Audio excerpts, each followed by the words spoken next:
Baik, Assalamualaikum warahmatullahi wabarakatuh.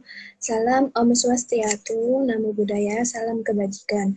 Pertama-tama, marilah kita panjatkan puja dan puji syukur kehadirat Allah Subhanahu wa Ta'ala yang telah memberikan kita nikmat sehat, sehingga kita dapat bertemu di kegiatan diskusi seputar hukum pada siang hari ini. Kedua kalinya, semoga salawat serta salam tetap tercurahkan kepada junjungan kita, Nabi besar Muhammad SAW, yang telah membimbing kita dari jalan yang gelap gulita menjadi terang benderang, yakni agama Islam. Yang terhormat para mentor dan juga kepada Komisi Yudisial, perkenalkan saya Zafitri Galuh Prameswari dari Program Studi Ilmu Falak. Di sini saya sebagai moderator yang akan memandu diskusi jalannya diskusi pada siang hari ini. Siapa kita? Aktivis Klinik Etik dan Advokasi tahun 2022. Unsa, Jaya, Jaya, Jaya. Komisi Yudisial menjaga marwah peradilan. Langsung saja, tidak perlu berlama-lama lagi karena nampaknya semua sudah mulai antusias untuk join. Untuk penyampaian materi pertama akan disampaikan oleh Kak Dina Kamelia Sukma, yaitu dengan tema aksentuasi zona integritas menangkal PMKH. Kepada Kak Dina Kamelia Sukma, waktu dan tempat saya persilahkan. Baik, terima kasih untuk waktu dan kesempatannya. Assalamualaikum warahmatullahi wabarakatuh. Selamat siang, salam sejahtera bagi kita semua. Shalom, Om Swastiastu, Namo Buddhaya, salam kebajikan. Yang terhormat para pengamat politik dan hukum di seluruh penjuru tanah air Indonesia, dan yang saya hormati hadirin sekalian yang menyaksikan live Instagram kami. Puji syukur kepada Tuhan Yang Maha Esa karena pada siang hari ini kita dapat berjumpa meskipun hanya via virtual untuk mengobrol bersama seputar PMKH. Nah, dengan saya Dina Kamil Sukma dari Program Studi Hukum Keluarga Islam.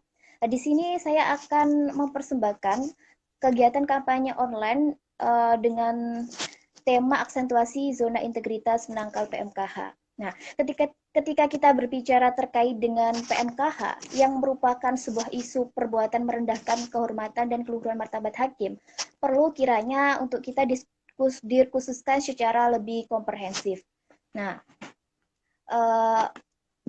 teman-teman semua, esensi daripada PMKH yang mungkin banyak kita jumpai mungkin di sekitar kita, itu PMKH mungkin ada PMKH yang berbentuk fisik maupun non fisik. Nah, di sini PMKH yang berbentuk fisik ini sendiri yakni PMKH yang mana perbuatan merendahkan kehormatan martabat hakim yang dilakukan dengan bentuk fisik seperti melakukan perbuatan anarkisme. Nah, contohnya seperti membuat kegaduhan di pengadilan maupun membuat rusuh ataupun merusak fasilitas di pengadilan dan lain sebagainya, ataupun juga menyakiti maupun bahkan membunuh hakim di pengadilan. Nah, yang selanjutnya yakni terkait dengan PMKH yang sifatnya non fisik. Nah, di sini PMKH yang sifatnya non fisik ini biasanya itu berbentuk verbal yang biasanya mengancam ataupun mencela daripada marwah dari lembaga peradilan. Misalnya mengancam hakim, sehingga mempengaruhi daripada psikis daripada hakim itu sendiri dalam memutuskan sebuah perkara, sehingga menghalang-halangi daripada hakim itu sendiri dalam menegakkan keadilan. Nah, kita juga harus perlu teman-teman tahu apa sih faktor penyebab daripada PMKH itu sendiri. Nah, ketika kita harus menelisik bersama, menurut hemat saya itu setidaknya ada dua faktor. Yang pertama yakni bisa saja itu dipengaruhi dari sisi internal dan juga bisa juga dipengaruhi dari sisi eksternal. Nah, faktor internal ini sendiri kita harus melihat daripada kondisi penegak hukumnya, khususnya hakim sebagai pionir dari keadilan. Nah, ketika kita mengingat daripada teori efektivitas hukum yang digagas oleh Law and Friedman, itu efektivitas sebuah hukum itu kan dipengaruhi setidaknya oleh tiga, yakni legal substance, legal culture, legal substance, structure sama legal culture. Nah, di sini. Nah, legal structure di sini adalah faktor penegak hukumnya di sini. Nah, apakah hakim maupun beserta penegak hukum lainnya itu sudah bekerja sesuai dengan kode etiknya, bekerja dengan baik sesuai dengan kode etiknya atau tidak, atau belum. Nah, karena hal tersebut itu juga sangat berkorelasi dengan faktor PMK, penyebab PMKH secara eksternal, yakni ketidakpercayaan masyarakat terhadap lembaga peradilan itu sendiri, teman-teman. Nah,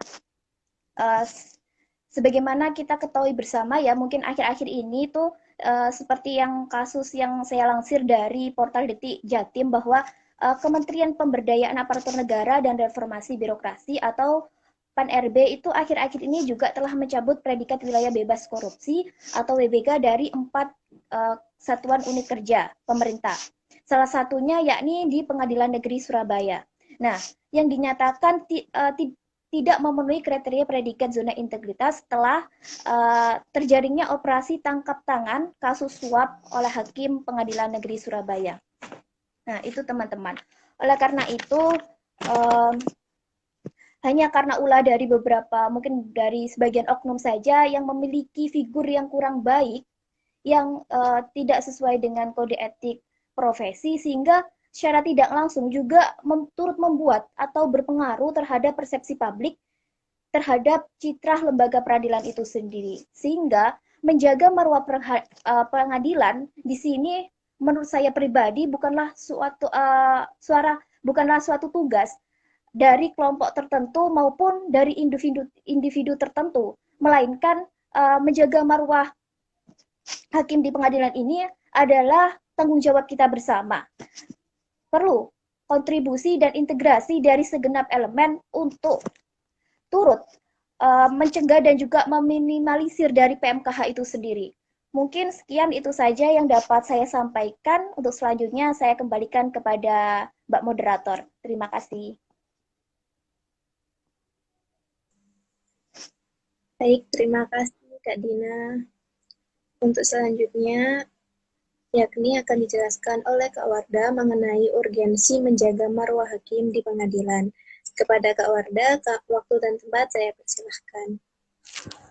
Baik, terima kasih Kak waktunya. Terima kasih Kak Moderator yang telah memberikan waktunya kepada kami.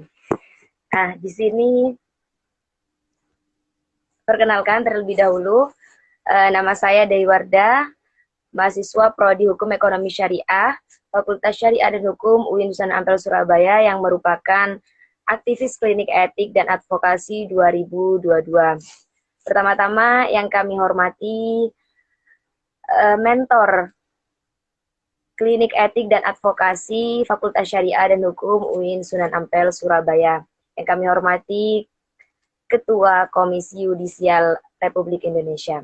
Langsung saja untuk mempersingkat waktu, di sini materi yang akan saya bawakan mengenai urgensi menjaga marwah hakim di pengadilan.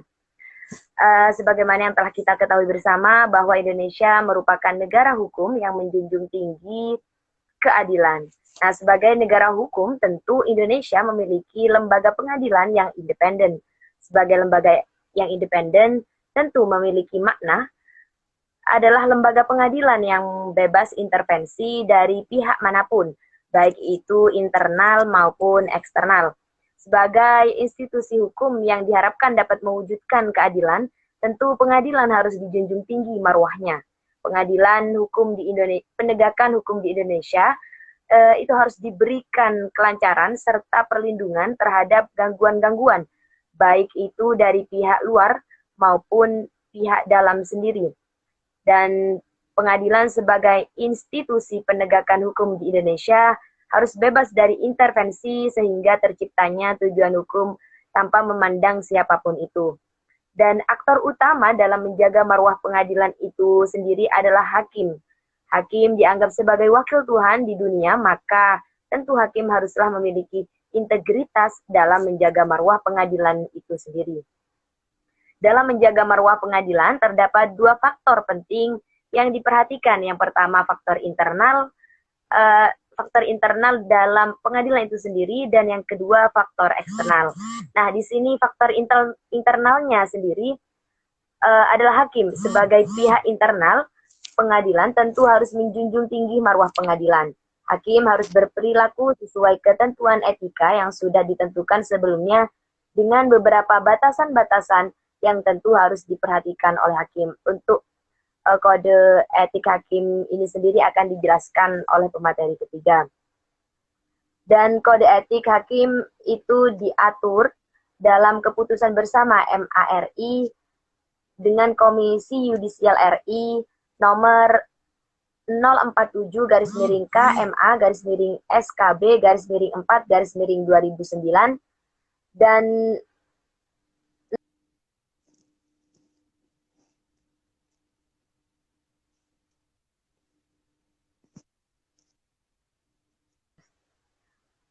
akan tetapi beberapa tahun belakangan ini masih sering kita dengar hakim yang melakukan tindak pidana korupsi seperti suap. Tentu perbuatan tersebut mengakibatkan menurunnya angka kepercayaan masyarakat terhadap lembaga pengadilan. Untuk faktor keduanya, itu dari eksternal atau dari luar pengadilan. Pihak-pihak yang di luar pengadilan tentu juga sangat berperan dalam menjaga marwah pengadilan. Dan masyarakat sebagai pihak internal harus menjunjung tinggi marwah pengadilan dengan cara-cara yang baik, seperti tidak melakukan penyuapan kepada hakim, kemudian melaporkan apabila terjadi pelanggaran terhadap kode etik yang dilakukan oleh hakim, dan mematuhi tata tertib pengadilan saat mengikuti sidang di dalam pengadilan. Masyarakat dalam hal ini berperan penting dalam menjaga marwah pengadilan, dikarenakan hakim juga seorang manusia biasa. Oleh karena itu, jangan sampai masyarakat menjadikan hakim sebagai alat untuk mempengaruhi penegakan hukum, seperti halnya dengan melakukan penyuapan terhadap hakim. Dan adapun beberapa hal yang harus dilakukan masyarakat untuk berperan menjaga marwah pengadilan adalah yang pertama, untuk tidak melakukan penyuapan terhadap hakim. Kemudian, hal ini juga masih sering terjadi di mana masih banyak yang masyarakat lakukan saat proses beracara di pengadilan untuk mengintervensi putusan pengadilan. Sebagai manusia biasa, tentunya godaan itu pasti dialami oleh beberapa oknum hakim yang bahkan menerima uang dari masyarakat dengan tujuan agar putusannya dapat dipengaruhi oleh pihak yang berkara. Oleh karenanya, masyarakat di sini sangat memiliki peran penting untuk menjaga marwah pengadilan dengan tidak menyuap hakim seperti itu.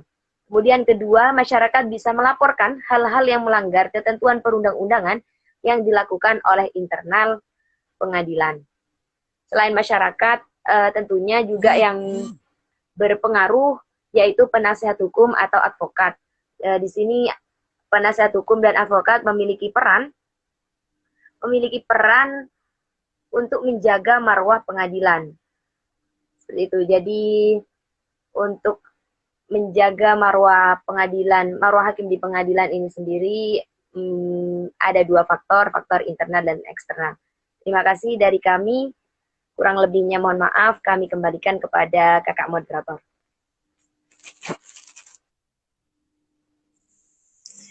Baik, terima kasih Kak Wardah untuk penjelasannya. Selanjutnya, saya Zafira Prameswari dari Program Studi Ilmu Falak akan menjelaskan sedikit seputar perbuatan merendahkan kehormatan dan keluhuran hakim, atau biasa dikenal dengan singkatan PMKH. PMKH sendiri merupakan perbuatan orang, perseorangan, kelompok, orang, atau badan hukum yang mengganggu proses pengadilan atau hakim dalam memeriksa, mengadili, dan memutus perkara, mengancam keamanan hakim di dalam maupun di luar persidangan, menghina hakim dan pengadilan. Sedangkan untuk macam-macam PMKH dibedakan menjadi 5. Yang pertama adalah misbehaving in court, yaitu berperilaku tercela dan tidak pantas di pengadilan. Yang kedua adalah disobeying court orders, tidak menaati perintah-perintah pengadilan.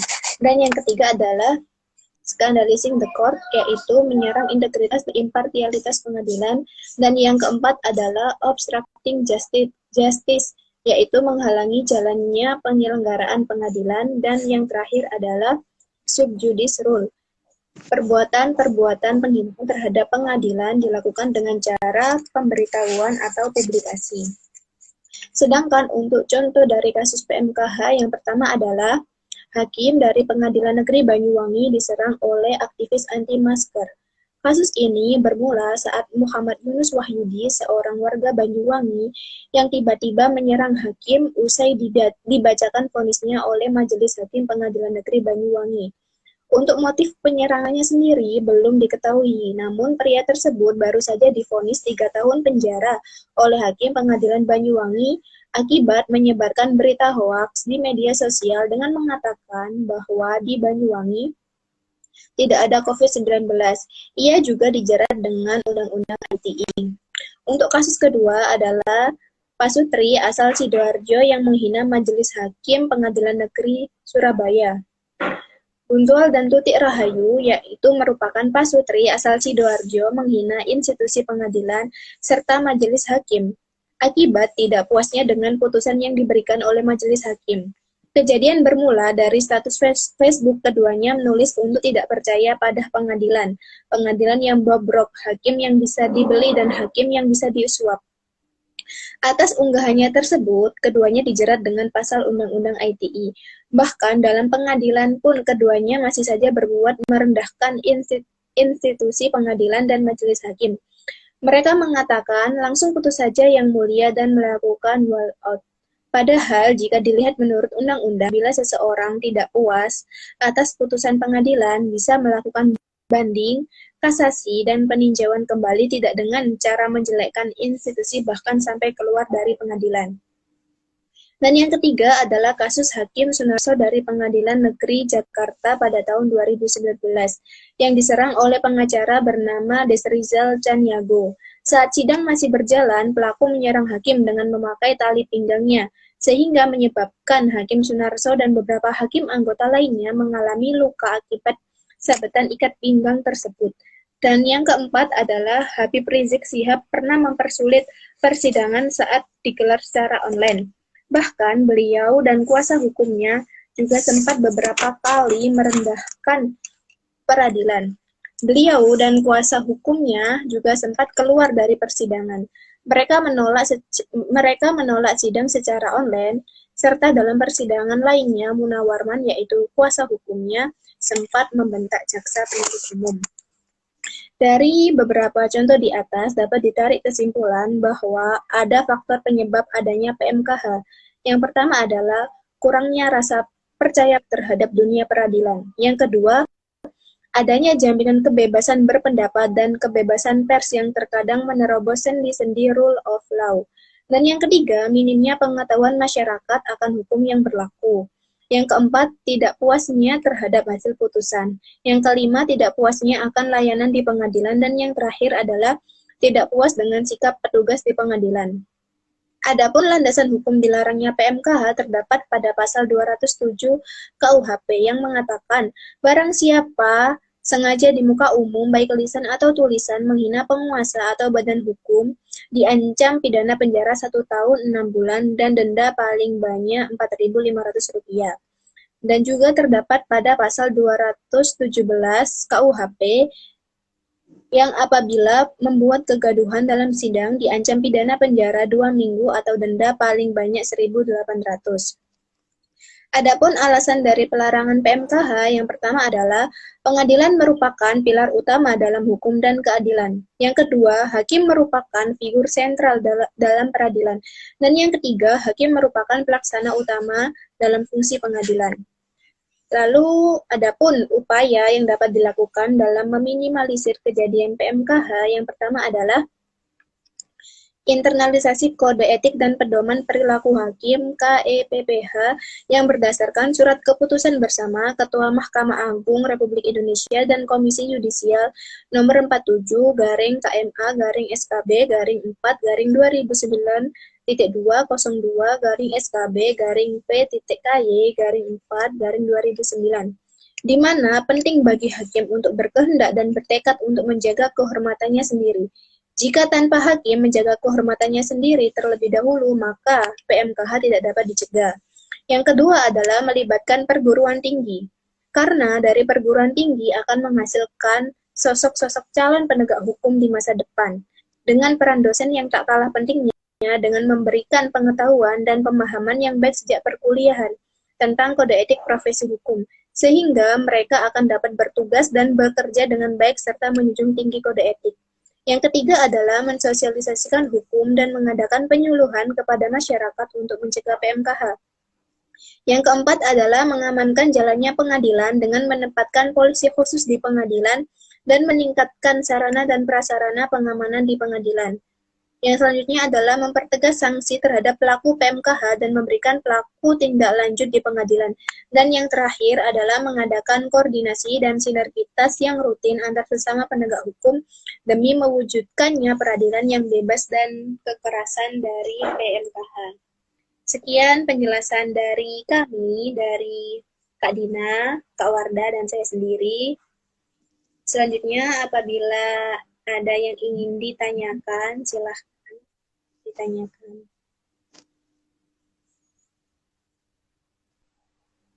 Baik, ini Kak Moderator, ada pertanyaan via DM. Apakah boleh disampaikan di sini? Oh iya, silahkan. Nah, baik. Di sini kami mendapati pertanyaan dari Putri_23.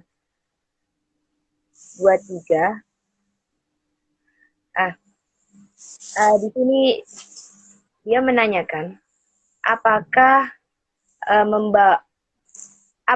membawa senjata tajam seperti pisau atau lainnya ke pengadilan, apakah itu termasuk PMKH? Seperti itu, moderator.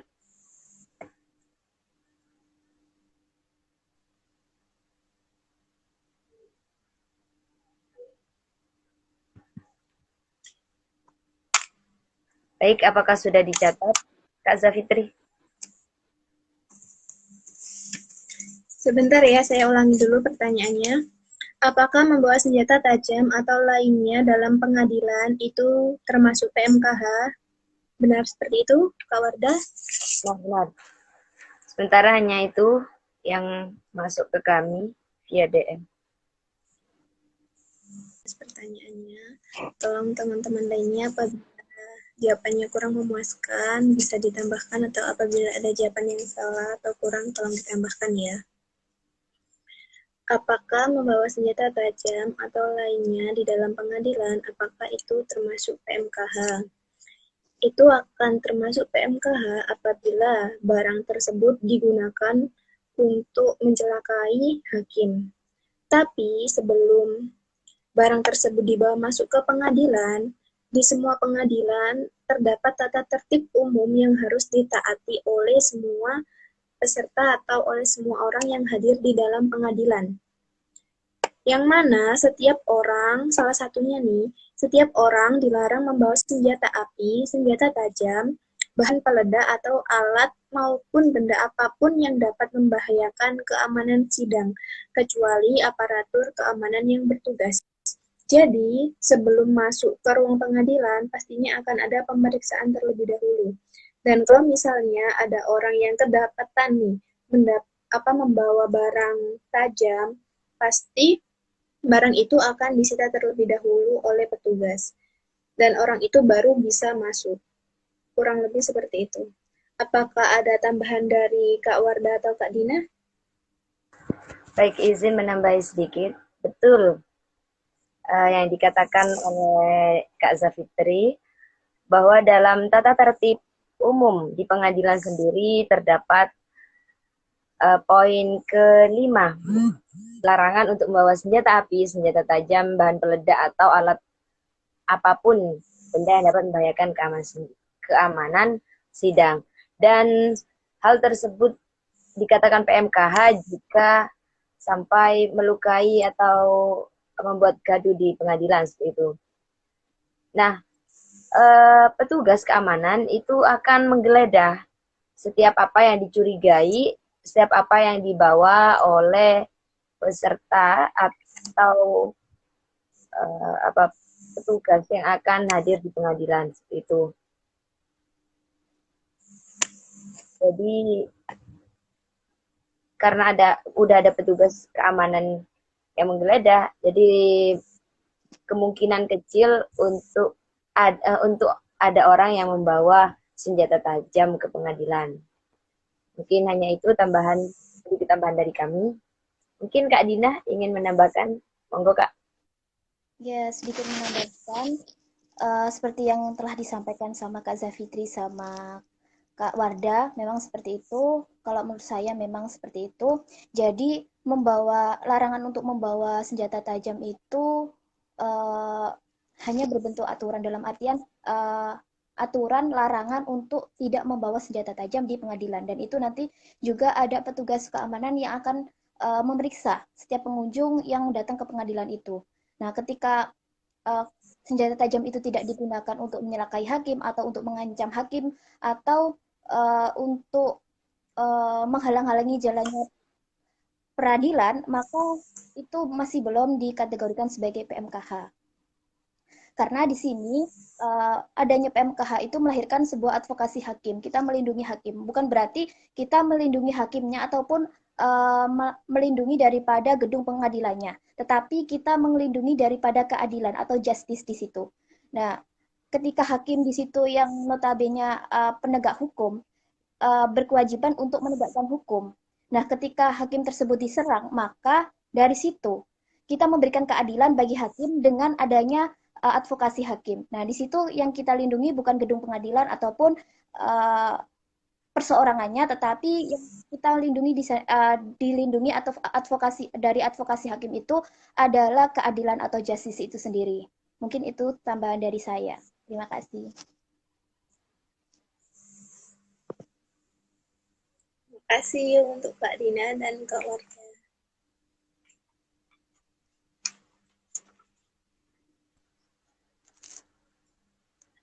Sepertinya sudah tidak ada yang ingin bertanya lagi.